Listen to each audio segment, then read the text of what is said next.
అవినీతి కాంగ్రెస్ ను రాష్ట్రం తరిమి కొట్టాలని నందమూరి బాలకృష్ణ పిలుపునిచ్చారు. పార్టీ ఆదేశిస్తే రాష్ట్రంలో ఎక్కడి నుంచైనా ఎవరి మీదైనా పోటీకి సిద్ధమని ప్రకటించారు. రాష్ట్ర ఆదాయ వనరులు పెరిగినందున తెదేపా వాగ్దానాల అమలు కష్టం కాబోదని బాలయ్య అభిప్రాయపడ్డారు. అర్హత ఉన్న అభిమానులకు ఎన్నికల్లో పోటీ చేసే అవకాశం లభిస్తుందని చెప్పారు. మలివిడత యాత్రలో భాగంగా ఇవాళ్టి నుంచి బాలకృష్ణ నెల్లూరు జిల్లాలో పర్యటిస్తున్నారు. ఈ నెల 12 వరకు జిల్లాలో ఆయన పర్యటన కొనసాగనుంది. ఇవాళ తడ నుంచి సూళ్లూరుపేట మీదుగా మధ్యాహ్నానికి దొరవారి సత్రం చేరుకుంటారు. భోజన విరామం తర్వాత నాయుడుపేట, వెంకటగిరి, బాలాయపల్లి మీదుగా చెన్నూరు చేరుకుంటారు. గూడూరు సమీపంలోని గోగినేనిపురంలో రాత్రికి బస చేస్తారు. రేపు గూడూరు, మనుబోలు, వెంకటాచలం, సర్వేపల్లి, ముత్తుకూరు మీదుగా సాగే రోడ్ షో సాయంత్రం నెల్లూరు చేరుకుంటుంది.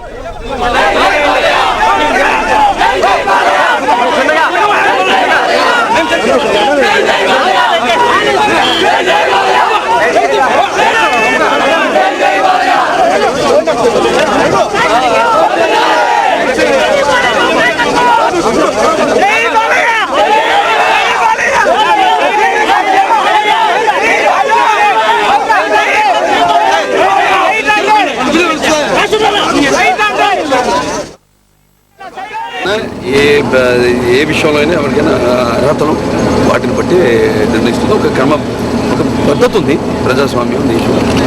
ఇక్కడ పార్టీ ఇది ఒకళ్ళ సొమ్ము కాదు, ఒక సొత్తు కాదు, ఇది ఒక వ్యవస్థ. కొంతమంది ఉన్నారు అధిష్టానం ఆదేశిస్తే మీరు ఎక్కడి నుంచి పోటీ చేసే అవకాశాలు ఎవరు రాష్ట్రంలో ఎక్కడి నుంచి అంటే ఫలానా స్థానం నుంచి పోటీ చేయాలని ఆలోచన ఉందా? లేదు ఎక్కడి నుంచి